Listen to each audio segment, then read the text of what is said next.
नमस्कार।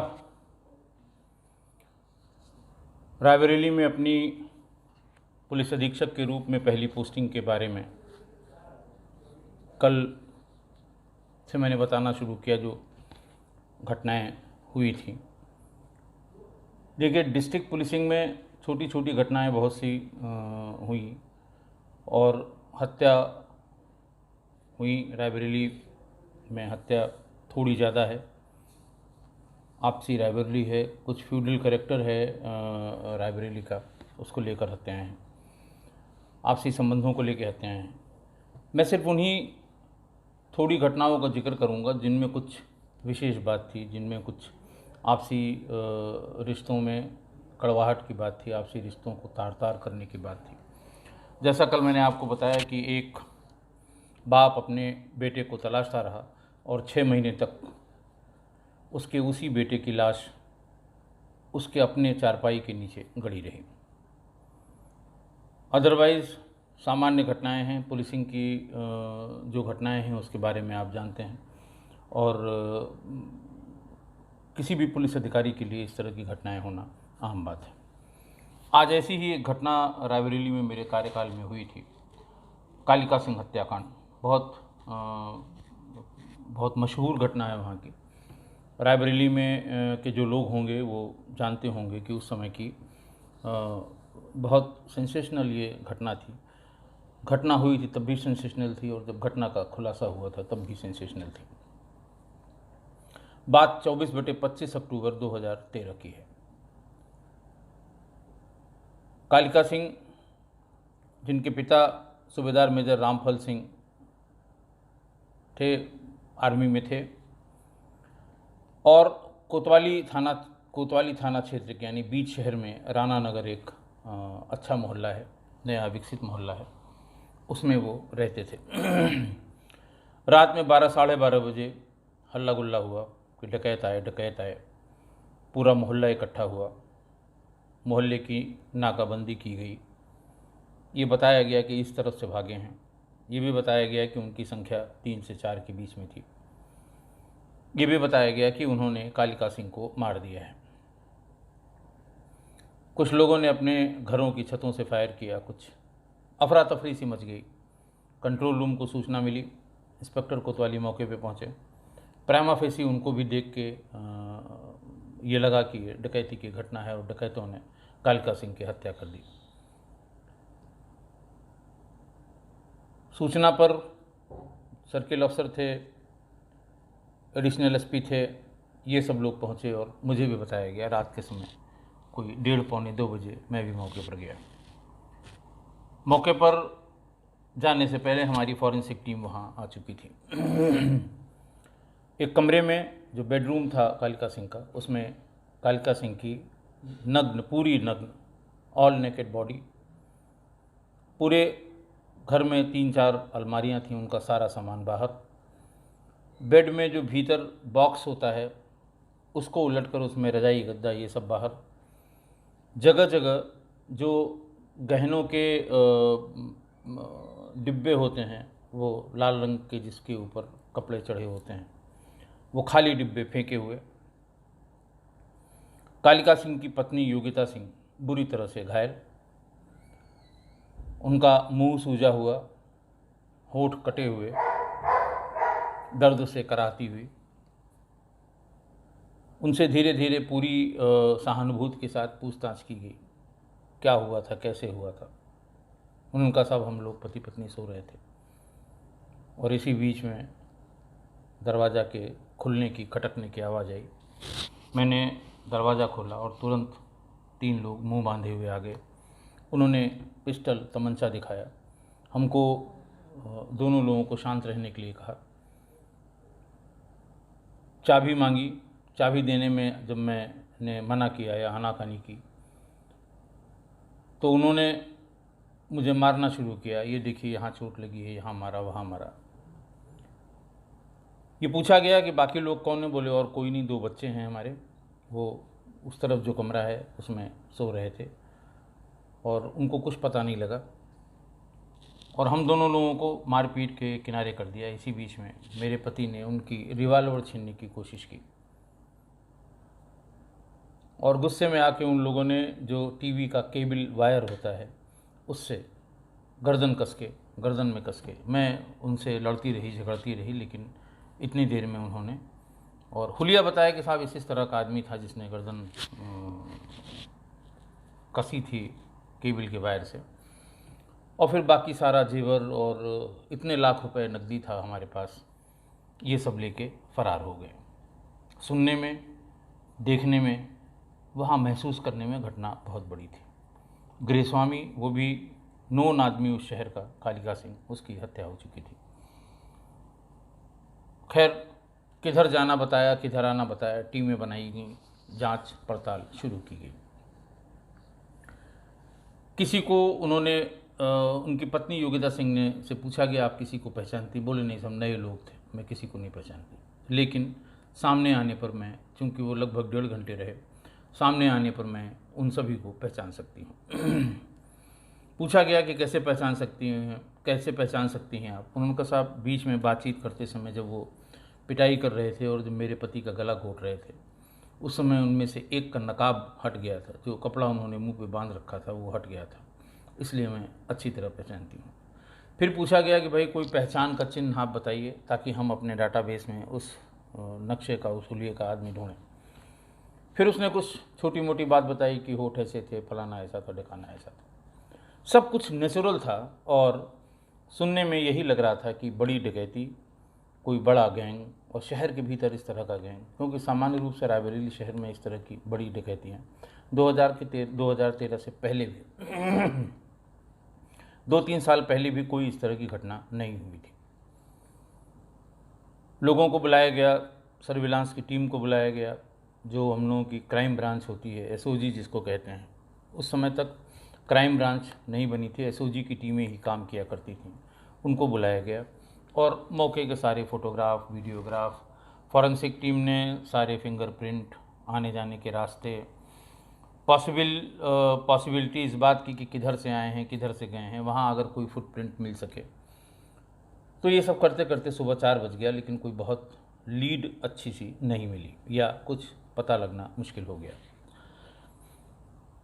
इस बीच में आप जानते हैं, अगर इस तरह की कोई घटना होती है तो आप कितनी भी शांतिपूर्वक पिछले साल भर से इस ज़िले को चला रहे हों, 6 महीने से आपके ज़िले में कोई घटना न हुई हो, कानून व्यवस्था की कोई समस्या उत्पन्न न हुई हो, किसी तरह की कोई बड़ी वारदात न हुई हो, लेकिन फिर भी अगर इस तरह की घटना होती है तो अखबार रंगे होते हैं, फ्रंट पेज से लेके, और जो स्पेशल उनकी बाईलाइन स्टोरीज़ होती हैं वो तीसरे पन्ने तक भरे होते हैं कि पुलिस सोती रही, 10 कदम की दूरी पर पुलिस की पिकेट थी, आधा किलोमीटर की दूरी पर थाना कोतवाली है, 100 कदम की दूरी पर पुलिस चौकी है।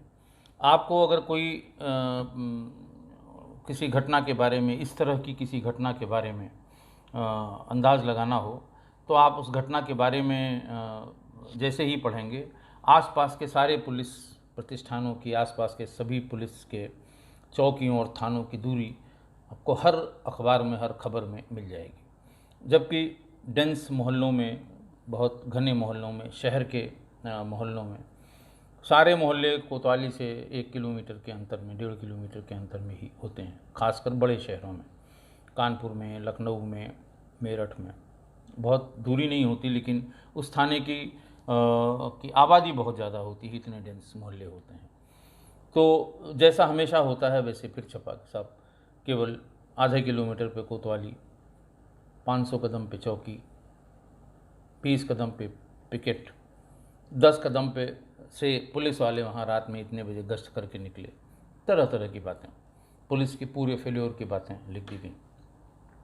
अधिकारी भी जो सीनियर सुपरवाइजरी ऑफिसर्स होते हैं, डीआईजी रेंज, आईजी जोन, वो भी सवेरे अखबार पढ़ते ही, या घटना की सूचना जब वायरलेस के माध्यम से उनको दी जाती है और सवेरे उनके सामने, उनके ज़िलों से, उनके सुपरवाइजरी इलाके से जो घटनाएं होती हैं उनकी डिटेल पढ़ने के बाद वो नाराज़गी व्यक्त करते हैं कि भाई ये कैसे हो गया, इतनी पुलिस है, इतने लोग हैं, गश्त नहीं थी, किसकी किसकी ड्यूटी थी, वहाँ किसको देखना चाहिए था, इत्यादि इत्यादि।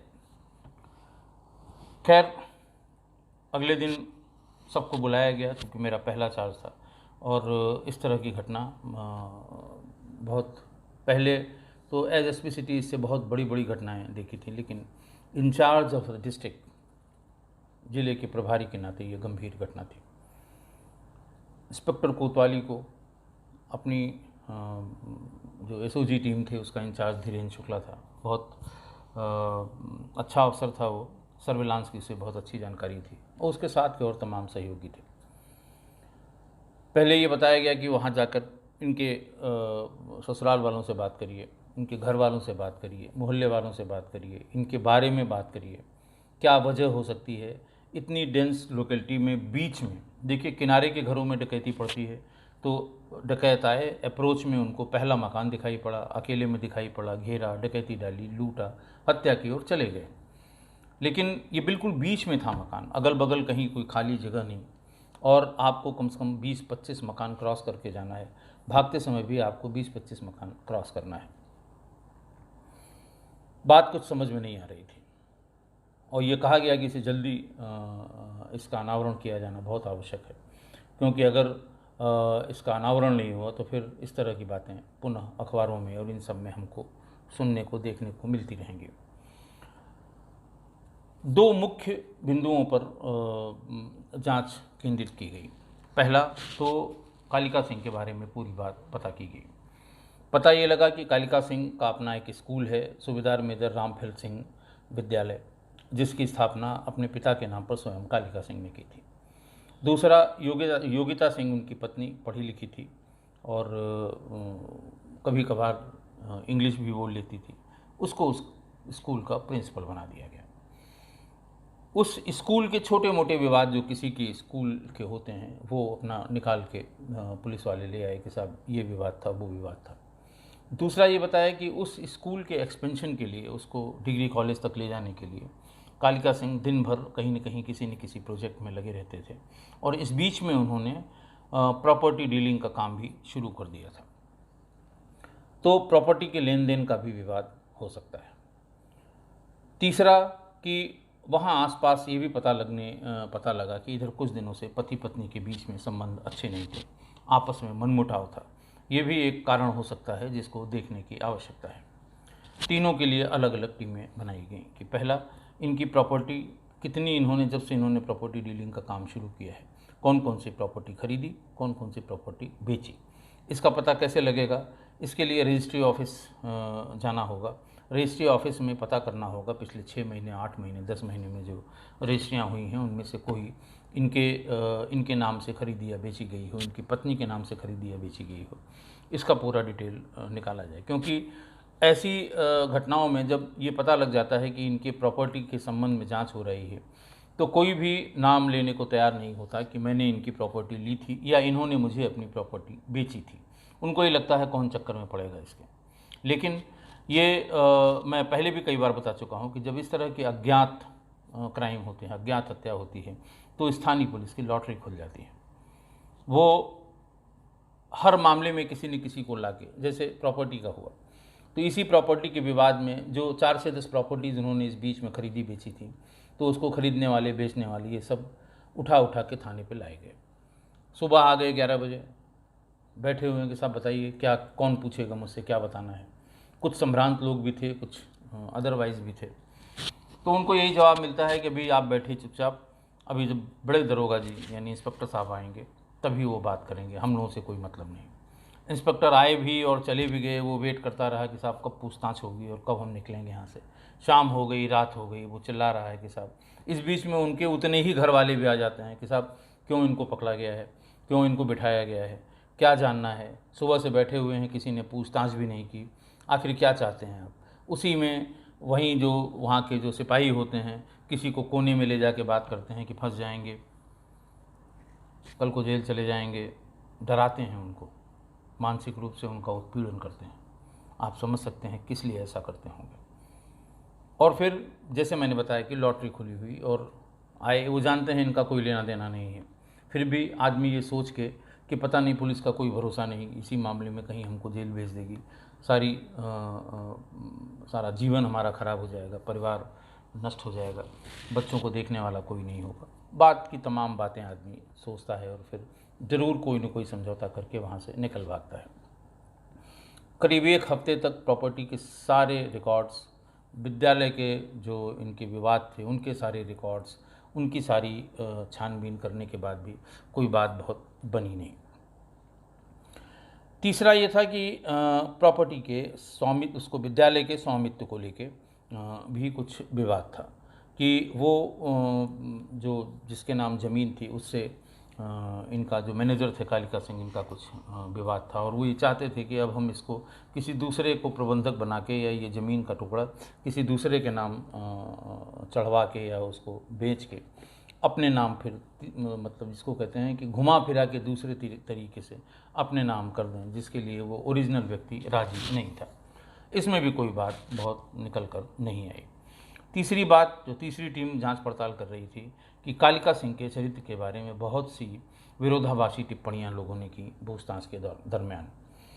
ये पता लगा कि ये 15 अगस्त 2013 को जब झंडारोहण हो रहा था, बतौर प्रिंसिपल योगिता सिंह वहाँ मौजूद थी और प्रबंधक यानी कालिका सिंह को ये झंडा फहराना था।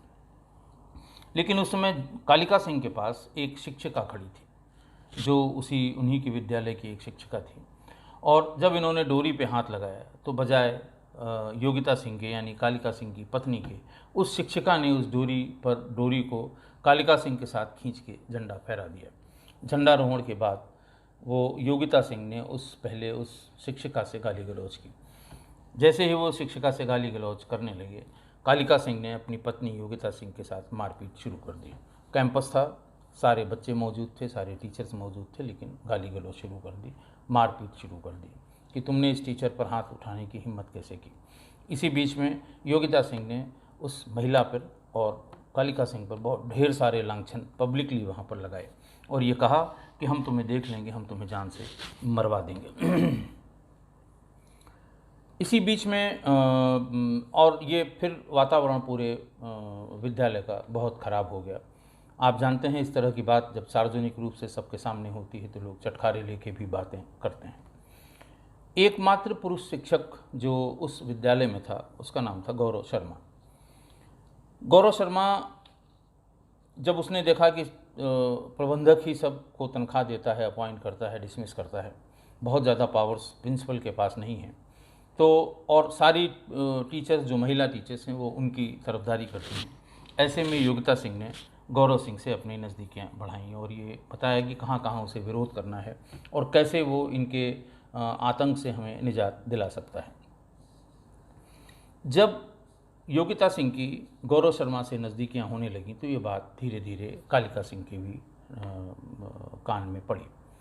अब जब वहाँ दो लोग आपस में झगड़ा कर रहे हैं, एक दूसरे पर खराब और गंदे आरोप लगा रहे हैं, तो ये बात वैसे भी नहीं छिपती।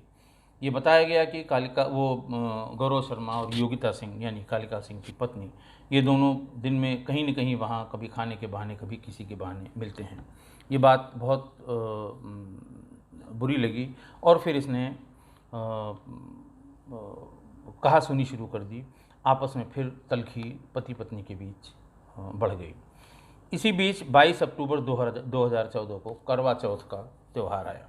करवा चौथ प्रत्येक पत्नी अपने पति के लिए रखती है, सर्वविदित है, कोई नई बात नहीं है और व्रत उस दिन योगिता सिंह ने भी रखा।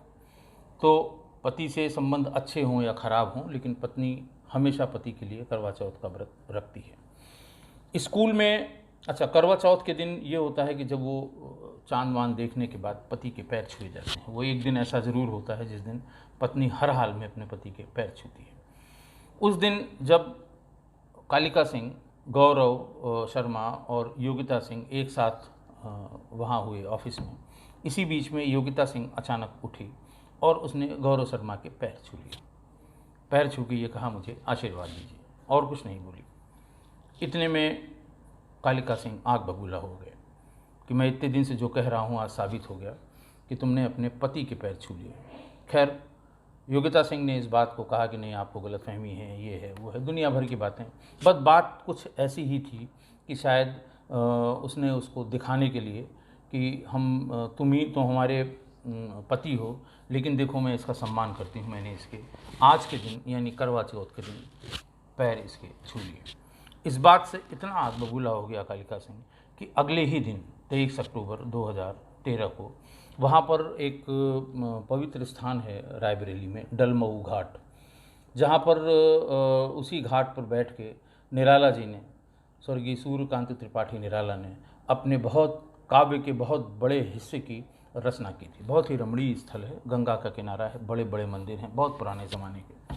वहाँ पर एक घाट भी है। वहाँ पर कालिका सिंह पहुँचे। उन्होंने अपनी पत्नी का एक पुतला बनाया, उसको बाकायदे साड़ी और सब चीज़ें पहनाई। और जब ये कहते हैं कि पति के जिंदा रहते हुए पत्नी जब की मृत्यु होती है और उसका अंतिम संस्कार किया जाता है, तो उसे सुहागन का पूरा कपड़ा, सिंदूर इत्यादि जो होती है वो उसे सजा के पहना के तब उसका अंतिम संस्कार किया जाता है। पूरी इसी तरह के रीति रिवाज से उस पुतले को सुहागन की तरह सजा के और उसकी चिता में स्वयं आग लगा के उसने एक सांकेतिक अंतिम संस्कार कर दिया। अंतिम संस्कार के बाद उसने अपने बाल और मूछ दाढ़ी सब मुड़वा के वहीं पर उसका श्राद्ध कर्म भी किया। श्राद्ध कर्म के बाद वहीं उसने ब्राह्मणों का भोजन भी कराया। आकर अपनी पत्नी से कहा कि योगिता सिंह आज से मेरे लिए मर गई, मैंने उसका अंतिम संस्कार भी कर दिया, श्राद्ध कर्म कर दिया, अब हमारे तुम्हारे बीच में कोई रिश्ता नहीं रहा, न तुम हमारी पत्नी रही, न तुम मेरे लिए जीवित हो, मेरे लिए मर चुकी हो, मैं तुम्हारा अंतिम संस्कार करके आ रहा हूँ। ये बात ऐसी हुई कि तलखी और बढ़ गई घर में। दो छोटे छोटे अबोध बच्चे, पैसा देना बंद कर दिया, उसका स्कूल जाना बंद कर दिया, खुद भी कहीं और आना जाना बंद कर दिया, एक दूसरे को गाली गलौज करते हुए घर में दिन भर ये पड़े रहते। और खाने पीने के सामान की इतनी दिक्कत हुई कि ऐसा बताया बच्चों ने बाद में, बहुत छोटे छोटे बच्चे थे, कि महीनों तक बच्चों को केवल ब्रेड पर जीवन यापन करना पड़ा। बच्चों की भी बिल्कुल फिक्र इन लोगों को नहीं थी। अब ये समझ में नहीं आ रहा था कि आखिर फिर हत्या ये किसने की, कौन इंटरेस्टेड पार्टी है, क्या ये डकैती थी या सोची समझी रणनीति थी। सब लोगों ने ये बताया कि गौरव शर्मा के योगिता सिंह से संबंध हैं, लेकिन जितने सर्विलांस से चीज़ें इकट्ठा की गई उसमें गौरव सिंह और योगिता के संबंध इस्टेब्लिश नहीं हो रहे थे। योगिता सिंह ने 1 जनवरी 2013 से 24 अक्टूबर 2013 तक कुल 15 मोबाइल फ़ोन के सेट और 32 सिम कार्ड का इस्तेमाल किया था, ये पता लग गया। योगिता सिंह इस बारे में कुछ भी बोलने को तैयार नहीं थी। उनका ये कहना था कि मेरे पति मुझे मोबाइल का शौक़ था, मेरे पति हमको हर महीने 1-2 मोबाइल, जब मैं कहती थी ये चेंज करके ये ब्रांड लाइए, वो ला के दे दिया करते थे, और इसलिए मैं इतने मोबाइल और इतने सिम का प्रयोग करती थी। हालांकि ये उस समय भी पूछताछ में जब उसने ये बात बताई तो ये किसी के गले उतर नहीं रही थी। इसी बीच योगिता सिंह से गलती हो गई। उन्होंने एक मोबाइल सेट और एक सिम कार्ड ऐसा रखा था अपने पास जिसपे सिर्फ और सिर्फ गौरव शर्मा से बात होती थी। गौरव शर्मा भी सिर्फ उसी नंबर पे बात करता था, और गौरव शर्मा का भी वो दूसरा नंबर था, जो उसका सामान्य नंबर था, ये वो नंबर नहीं था। यानी एक नंबर एक्सक्लूसिव योगिता सिंह से लिए, योगिता सिंह के पास गौरव शर्मा के लिए, और एक सिम और एक सेट गौरव शर्मा के पास सिर्फ योगिता सिंह के लिए। गलती उससे ये हुई कि जब वो नया सिम उसे ला के दिया गौरव ने बात करने के लिए, तो उसने चेक करने के लिए, सिर्फ चेक करने के लिए उस एक्टिवेटेड सिम को किसी पुराने सेट में लगा लिया, उसका नंबर जानने के लिए, और उससे एक नंबर डायल किया। लेकिन जब आपने लगाया और एक्टिवेटेड है तो पुराने कंपनी के बहुत ढेर सारे मैसेज, जैसे अगर वो 10 दिन से एक्टिवेटेड है लेकिन सेट में नहीं लगा है, तो 11वें दिन जब आप लगाएंगे तो 10 दिन के जो तमाम, पहले SMS चलते थे, व्हाट्सएप उस समय नहीं आया था, तो वो SMS धड़ धड़ करके आ जाएंगे। तमाम कंपनियों के हुआ करते थे। कुछ वेलकम के लिए होता था कि यूपी सर्किल में आपका स्वागत है, कुछ इसलिए होता था कि आप फलाना रिचार्ज कराएं, फलाना कराएं, इतना पैकेज है, दुनिया भर की बातें। वो उस सेट पर सिम लगाने के तुरंत बाद 10-15 मैसेज एक साथ डिलीवर हुए, कॉल उसमें नहीं हुई थी। वो सिम जो उस सिम पर जो मैसेज डिलीवर हुए थे, वो क्लू मिल गया कि एक IMI नंबर और थी जिस पर ये सिम जब लगा था तो उसमें ये 14 मैसेज डिलीवर हुए थे। ढूंढते ढूंढते सर्विलांस सेल ने जब वो नंबर उसको मिल गया तो उसकी कॉल डिटेल निकाली तो उसमें सिर्फ और सिर्फ गौरव शर्मा से बातचीत हुई थी। करीब 1 महीने से कंटिन्यूअस बात हुई थी और रात में 1.5 2 घंटे तक की बात, रात में 2 बजे से सुबह 4 बजे तक की बात इनकी, दिन भर बात, दिन और रात मिला के सिर्फ ये दोनों ही बात करते रहते थे। ये बात पूछी गई उनसे योगिता सिंह से कि भाई ये आपका नंबर, तो उसने साफ मना कर दिया कि मेरा नंबर नहीं है, ये किसी और का नंबर है, मेरे से कोई मतलब नहीं है। फिर उसको बताया गया कि आपका ये नंबर है जिसमें ये सिम लगाता हूँ, कहा साहब ये हमारा नंबर है। तो बोले ये सिम कार्ड इसमें कब लगाया गया था, कौन लगाया था। लेकिन बहुत सफाई से वो हर चीज़ के लिए तैयार थी, पढ़ी लिखी महिला थी, स्मार्ट थी। तो उसने मना कर दिया कि मुझे पता नहीं। हाँ, ये हो सकता है कि मैंने एक बार ये मोबाइल बनने के लिए मोबाइल रिपेयर शॉप पे मैंने इसको दिया था, हो सकता है उस समय किसी ने टेस्ट किया हो। ये बात उसकी थोड़ी सी कन्विंसिंग भी लग रही थी कि ऐसा हो सकता है। इस बीच में ये बात, जितनी बात ये हो रही थी, ये सारी बात गौरव शर्मा से कम्युनिकेट होती थी कि पुलिस ने आज ये पूछा, पुलिस ने आज ये पूछा, पुलिस ने आज ये पूछा, पुलिस इस बात पे तफ्तीश कर रही है। और गौरव शर्मा उस बीच वहाँ से धीरे से अपने घर से बाहर हो गया। उसे अंदाज़ लग गया कि इसमें कुछ गड़बड़ ज़रूर है। गौरव शर्मा को उठाने के लिए या उससे पूछताछ करने के लिए जब पुलिस ने बुलाया तो गौरव शर्मा के पिता रायबरेली के नामी वकील थे पंडित शिव कुमार शर्मा जी। जैसे ही कोई जाता था वो तुरंत पुलिस के खिलाफ बड़ी बड़ी दरखास्तें, बड़ी बड़ी एप्लीकेशन वरिष्ठ अधिकारियों के यहाँ भेज दी जाती थी और तमाम जांचें उन्होंने शुरू करा दी। सब फर्जी फंसा रहे हैं, मेरे लड़के का कोई लेना देना नहीं है, दुनिया भर की बात।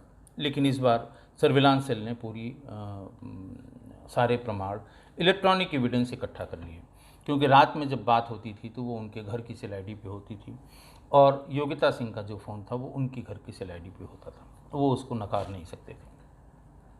फिर घटना वाले दिन, जिस दिन की घटना है यानी 24 अक्टूबर की, उस दिन दोनों की लोकेशन एक ही जगह थी, वो भी राणा नगर में। फिर इनको अब ये इसमें कोई चीज़ रह नहीं गई। फिर ये डिसाइड किया गया कि अब ऐसे, अच्छा इतना सब होने के बाद भी और बहुत लंबे समय तक, 1 महीने तक इस पूरे केस का खुलासा नहीं हो पा रहा था। फिर योगिता सिंह से कड़ाई से पूछताछ करने के लिए महिला सब इंस्पेक्टर और महिला कांस्टेबल्स को इकट्ठा किया गया और धीरे धीरे उन पर थोड़ी सी सख्ती की गई तो पूरी बात खुली। बात बहुत गंभीर थी। योगिता सिंह ये चाहती थी कि जो कड़वाहट कालिका सिंह से उनके बीच में है और जो नज़दीकियाँ इस बीच में गौरव सिंह और उनकी हो गई हैं, उनको उसको परमानेंट करने के लिए कालिका सिंह का रास्ते से हटाना बहुत ज़रूरी था। और घटना के 4 दिन पहले दोनों लोगों ने, कालिका सिंह, योगिता सिंह और गौरव शर्मा ने मिलकर ये डिसाइड किया कि हम इसको रास्ते से हटा देंगे। फिर हम लोग आराम से इसी घर में आराम से अपनी नई ज़िंदगी शुरू करेंगे। इतने दिनों में शादी के पिछले 7-8 सालों में इस आदमी ने ज़िंदगी नरक कर दी और हम परेशान ही रहे। हम नए सिरे से अपनी ज़िंदगी शुरू करना चाहते हैं। बात तय हुई कि ऐसे तो वो पास नहीं पटकने देगा जब तुम्हारा श्राद्ध हो, तुम्हारा अंतिम संस्कार कर चुका है। 24 अक्टूबर को रात में 10 बजे कालिका सिंह भी चूँकि बहुत परेशान रहा करता था, शराब पीने लगा था, बहुत शराब पीने लगा था। शाम को वो शराब पीकर घर आया। दोनों लोग अपने अपने कमरों में रहा करते थे। जैसे ही वो आके अपने कमरे में आया, योगिता सिंह आ गई। योगिता सिंह ने पैर पकड़ लिए, मिन्नतें करने लगी कि अब लोग बहुत हंसने लगे हैं, लोग हम लोगों के आपसी जो मनमुटाव है इसका फ़ायदा उठाने लगे हैं। तो अब बेहतर ये है कि हम लोग सारे मतभेद अपने भुला के, पीछे की कोई बात, किसी बात का जिक्र ना आप करेंगे, कभी ना हम करेंगे, हम नए सिरे से अपनी ज़िंदगी शुरू करेंगे। दोनों बच्चों का भविष्य खराब हो रहा है। और फिर उसने कहा कि अच्छा ठीक है, हम इस पे देखेंगे, हम इस पे बात करेंगे। लेकिन अच्छा, और नशे में भी था बहुत ज़्यादा। उसने ये कहा कि बात ऐसे नहीं मानी जाएगी कि आपने मुझे माफ़ किया। उसने अपने पति धर्म निभाने के लिए कहा कि आज आप अपना पति धर्म निभाएंगे, हर हाल में निभाएंगे। और ऐसा कह के उसने उसको जो पौरुषवर्धक दवाइयाँ होती हैं उसकी ओवरडोज खिला दी। चूँकि वो नशे में था, वो बहुत समझ नहीं पाया और संभवतः इसी कारण से उसके सारे कपड़े उतरे हुए थे। थोड़ी ही देर में, करीब आधे घंटे में, 10:30 पौने 11 बजे के आसपास वो बेहोश हो गया। बेहोश होकर वो वहीं बिस्तर पर उलट गया। यही मौके की तलाश में योगिता सिंह थी। उन्होंने अपने फ़ोन से, जो सिंगल यूज़ वाला मोबाइल फ़ोन था, उससे गौरव शर्मा को फ़ोन किया। गौरव शर्मा वहाँ से थोड़ी दूर पर अपनी मोटरसाइकिल पर वेट कर रहा था। वो पैदल आया, दरवाज़ा खुला हुआ था, भीतर आ गया और उन दोनों ने मिलके केबल के वायर से और कालिका सिंह की गर्दन कस के, करीब कालिका सिंह भारी वज़न की शरीर वाला आदमी था, उसकी हत्या कर दी। फिर हत्या करने के बाद उन्होंने उसको आधे घंटे तक करीब देखा कि ऐसा तो नहीं है इसमें जान बची हो। हर तरह से उसको उलट पलट कर देखा, लेकिन उसमें वो मर चुका था। फिर ये हुआ कि कल को पूछा जाएगा, तो आधा घंटा और लगा के पूरे घर का सामान निकाल कर बिखेर दिया। जितने गहने जेवर के डिब्बे थे, उनका गहना जेवर निकाल के उन्हें एक पोटली में बांध के अपने कमरे में, जो एक छोटा ब्रीफकेस था, उसमें करके उसकी चाबी कहीं इधर उधर रख दी गई। इतना सब होने के बाद फिर ये हुआ कि हम यहाँ से चले जाएंगे और आधे घंटे बाद तुम शोर करना। दरवाज़ा कैसे खुला इसको बताने के लिए वो बाहर का जो मेन गेट है उसके कुंडे को उखाड़ दिया उसमें से, ताकि ये पता लगे कि बाहर से जो लोग भी आए थे कुंडे को उखाड़ के आए थे, दीवार फांद के नहीं आए थे। तो इस तरह से पूरी घटना का पटाक्षेप हुआ। गौरव शर्मा को फिर जब उन पर दबाव पड़ा तो बहुत ढेर सारे करीब 100 वकीलों के साथ वो कोतवाली परिसर में आए और उन्होंने कहा साहब मेरा बेटा निर्दोष है। फिर वहाँ बिठा के उससे एक एक बात बताई गई। थोड़ी देर में वो समझ गया कि पुलिस के पास सब कुछ है और अपने फादर और सबके सामने उसने अपना गुनाह कबूल किया कि ऐसा ऐसा हुआ था। उससे ये पूछने पर कि 24 तारीख को आप वहाँ क्या कर रहे थे, ये आपकी लोकेशन है, इतने बज के इतने मिनट पर आपसे इसकी बात हुई है, क्या बात हुई है, और फिर आप इतने बजे वहाँ से निकले हैं और फिर इतने बजे अपने घर पे पहुँचे हैं। सभी लोग सुन के अवाक थे। योगिता सिंह और गौरव शर्मा दोनों को गिरफ्तार करके जेल भेजा गया और इस तरह से करीब 1 महीने बाद इस पूरी घटना का खुलासा हुआ। और ये आई ओपनर है कि जो पति पत्नी के संबंध होते हैं कितने जब कड़वे हुए तो यहाँ तक कड़वे हुए, ख़राब हुए तो यहाँ तक ख़राब हुए कि किसी के साथ मिलकर पति की हत्या करने में ज़रा सा भी गुरेज नहीं किया एक पत्नी ने। आज बस इतना ही। एक दो और जो इस तरह की घटनाएं हैं उनका जिक्र मैं ज़रूर करूंगा। उसके बाद फिर मैं अपनी अगली पोस्टिंग के बारे में बताऊंगा। बहुत बहुत धन्यवाद।